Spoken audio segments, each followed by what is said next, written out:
வீடியோக்குள்ளே போகிறதுக்கு முன்னாடி நம்ம ராமச்சந்திரன் துர்கா என் யூடியூப் சேனல் சப்ஸ்கிரைப் பண்ணிக்கோங்க, பெல் பட்டனையும் கிளிக் பண்ணிக்கோங்க. மேலும் இந்த பதிவு பிடிச்சிருந்தால் லைக் பண்ணுங்கள், ஷேர் பண்ணுங்கள், கமெண்ட் பண்ணுங்கள். நன்றி.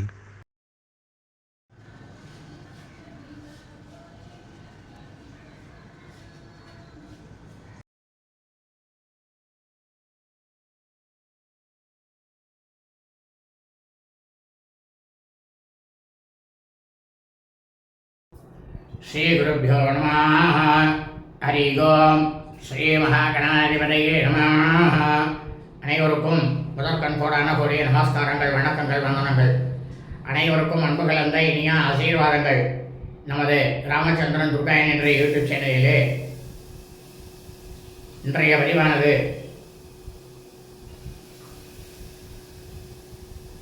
தெலுங்கு வருட பிறப்பு யுகாதி பண்டிகை. அன்றைய தினத்தில் நாம் அனைவரும் என்ன செய்ய வேண்டும், இந்த பண்டிகை பற்றிய முழு விளக்கம்தான் இந்த வீடியோ பதிவு என்பதை அனைவருக்கும் அன்புடன் தெரிவித்துக் கொள்கின்றோம். ஸ்ரீராமஜெயம். தெலுங்கு வருட பிறப்பு யுகாதி பண்டிகை பற்றிய முழு விளக்கம். முதலாவதாக, இந்த பிரபஞ்சம் முழுவதும் பூலோகம் முழுவதும் மனித பிரிவுகளாக பிறந்த அடியேன் அனைத்து அன்பு இதயங்கள் மெய்யொன்றர்கள் அனைவருக்கும் இனிய தெலுங்கு வருட பிறப்பு யுகாதி பண்டிகை நல் வாழ்த்துக்கள், இனிய ஆசீர்வாதங்கள்.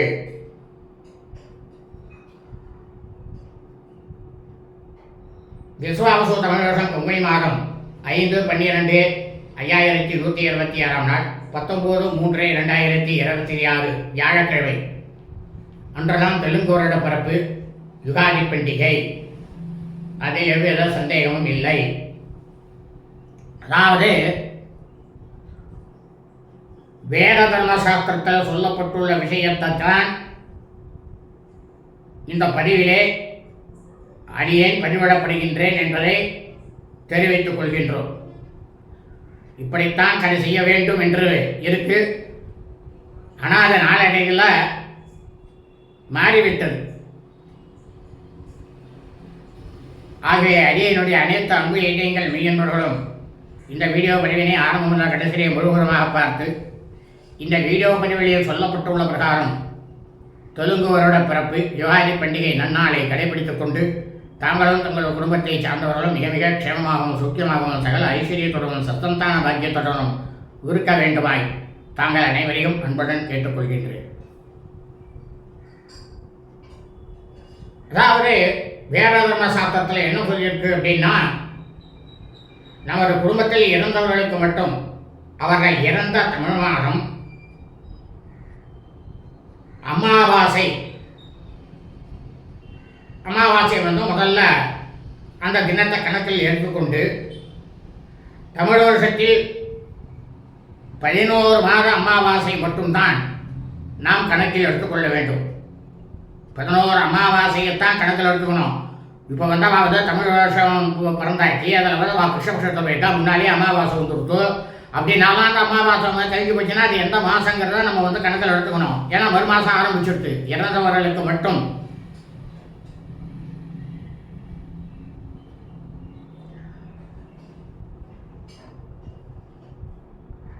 அதனால்தான் ஒவ்வொரு தமிழ் மாதமும் அமாவாசை என்று மறுதினம் முதல் சிரார்த்த திதிக்கு மட்டும் மறு தமிழ் மாதம் ஆரம்பித்துவிடும்.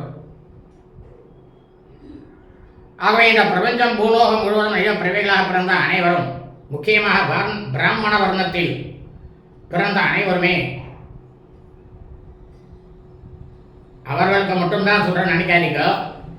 இந்த விஷயத்திற்கு நாம் அனைவரும் பேசக்கூடிய மொழிகளை கணக்கில் எடுத்துக்கொள்ளக்கூடாது என்று சொல்லப்பட்டுள்ளது. ஒவ்வொருத்தருக்கும் ஒவ்வொரு தாய்மொழி இருக்கும்.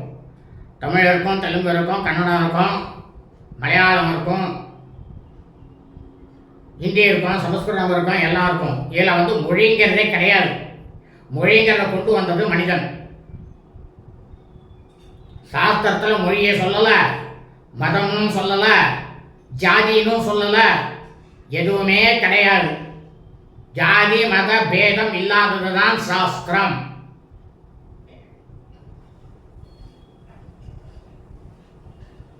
எல்லாருக்கும் ஒன்றுதான். மனித பிறவிகளாக பிறந்த எல்லாருக்குமே ஒன்றுதான்.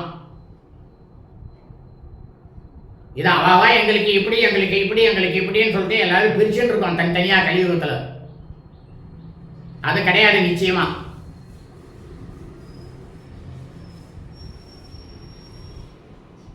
ரிஷிகளால் எழுதப்பட்ட பராபவ தமிழ் வருஷம் அசல் 22 என்ற பாம்பு பஞ்சாங்கத்தை எல்லாரும் வாங்கிங்கோ. அந்த பாம்பு பஞ்சாங்கத்தை உங்களுடைய பூஜை ரூம்ல அறையில் சுவாமிக்கு முன்னால் வச்சு அதுக்கு சந்தனம் குங்குமம் எல்லாம் வச்சு புஷ்ப மாலையை போட்டு அந்த பஞ்சாங்கத்துக்கு பூஜையை பண்ணிட்டு தீபாராதனையை காமிச்சு அந்த பூஜையை மட்டும் அப்படியே வெறும் பூஜை மட்டும்தான் செய்யணும் பஞ்சாங்கத்துக்கு இன்னைக்கு. ஆனால் இந்த பராபவ வருஷ பஞ்சாங்கத்தை படிப்பது, பஞ்சாங்க படனமானது பராபவ தமிழ் வருஷம் சித்திரை மாதம் 1/1/5177 நாள் 14/4/2026 செவ்வாய்க்கிழமை அன்றுதான் படிக்க வேண்டும். இதை எல்லாருக்கும் பொதுதான். இவா சாந்திரமான காரா, இவா சௌராயமான காரா, இவா அப்படின்னு பிரிச்சுக்காதீங்க. ஏன்னா சித்திரை மாதம் தான் வருஷமானது பிறக்கிறது. அப்போதான் பஞ்சாங்க படனம். இது என்னன்னு கேட்டேன்னா, அந்த பித்ருக்களுக்கு மறுமாதம் பிறந்து விடுவதால் இந்த மாதத்தை சிரார்த்த திதிக்கு மட்டும் கணக்கில் எடுத்துக்கொள்ள வேண்டும். மற்ற சுப விசேஷங்களுக்கு இதை கணக்கில் எடுத்துக்கொள்ளக்கூடாது பங்குனி மாசத்துல.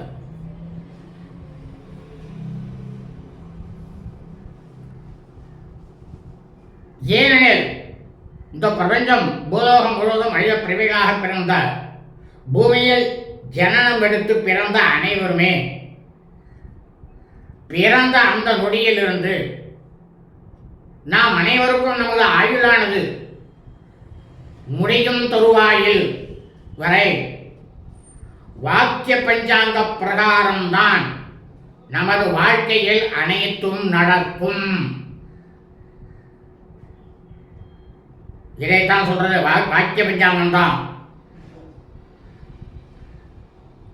இந்த பாம்பு பஞ்சாங்கத்தை மட்டுமே மையமாக வைத்து ஒரு சில பேர் என்ன பண்றாங்கன்னா, ஒரு நாழிகை 2 நாழிகை 3 நாழிகை அவளே அதில் கம்மியாக வச்சுட்டு, ஏன்னா அவள் போடுறத இவ போட்டாள்னா அது காப்பிரைட்டுன்னு ஆகிடும். அதான் அவள் மையமாக வச்சுட்டு இருக்க. குறைஞ்சது ஒரு 1008 வாக்கிய பஞ்சாங்கங்கள் என்னன்னாக்கா அவரவருடைய பெயரானது வர வேண்டும். நாம் சொல்கிறது தான் சரி அப்படின்ட்டு இருக்கணும்னு சொல்லிட்டு கலியுகத்தில் அனைத்து மக்களையும் குழப்பி விடுவார்கள். இது தர்மசாஸ்திரத்தை சொல்லியிருக்கேன், நான் சொல்ல. அதுதான் இப்போ நடக்கிறது. 1008 பஞ்சாங்கம் வந்துடுது.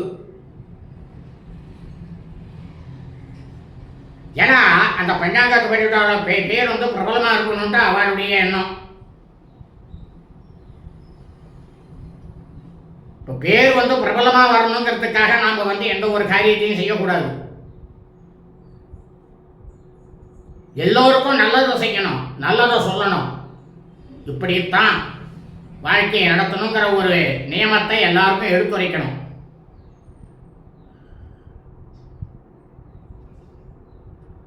அதே போல் எண்கணித பஞ்சாங்கம் என்பதை மனிதர்களால் தான் உருவாக்கப்பட்டது, ரிஷிகளால் உருவாக்கப்பட்டது எண்கணிதம் கிடையாது. அந்த பஞ்சாங்கம் ஏகப்பட்டதாக இருக்கு. நான் யாரையும் தப்பா சொல்றேன் நினைக்காதீங்க. அடியேனுக்கு தெரிந்த வரையில் இந்த எண்கணித பஞ்சாங்கமானது நிச்சயமாக கண்டிப்பாக மனிதர்களுக்கு பலனை கண்டிப்பாக கொடுக்காது என்பதை மையப்பிரிவுகளாக பிறந்த அனைவரும் புரிந்து கொள்ள வேண்டும். நாம் கணக்கு போடுறதுக்கு யாரு? அவன் போடுறான் கணக்கு, இறைவன் போடுறான் நம்மள, அவன் பார்த்துட்டு தான் இருக்கான். அவன் போடுற கணக்கு தான் என்னைக்கும் செயல்படும்.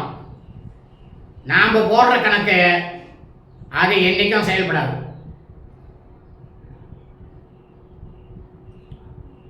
வாழ்க வளமுடன் நலமுடன்.